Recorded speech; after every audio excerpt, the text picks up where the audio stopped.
سنت دی د غرمي سلور رکعه د مخک سنت او سلور رکعه د اورست سنت د هغه سنت دی چې انسان جنت ته داخلي. امام حاکم رحمه الله په مستدرک کې روایت نقل کړي د ام حبیبینا او امام زهبی رحمه الله سره موافقت کړي د صحت باندې.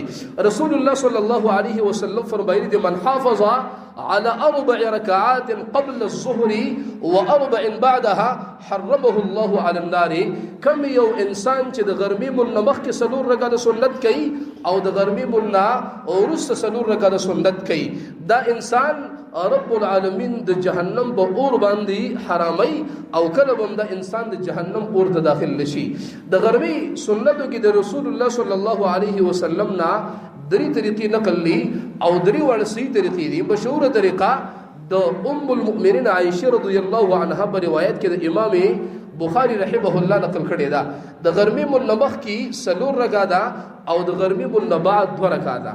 او دویمه طریقه په حدیث د عبد الله ابن عمر کې ده او دام امام بخاری رحمه الله نقل کړی دی. د غرمې منمخ کې 2 رکعه ده او ورستا 2 رکعه ده.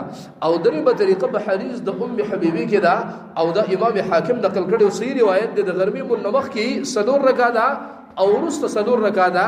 دا فضیلت هم د دې سنتو د بار دی چې سړی سلور رکعه د مخ کې وکي او سلور رکعه دا ورسته وکي، رب العالمین به کرم جهنم دا داخل نه کې، رب العالمین په جهنم باندې حرامي.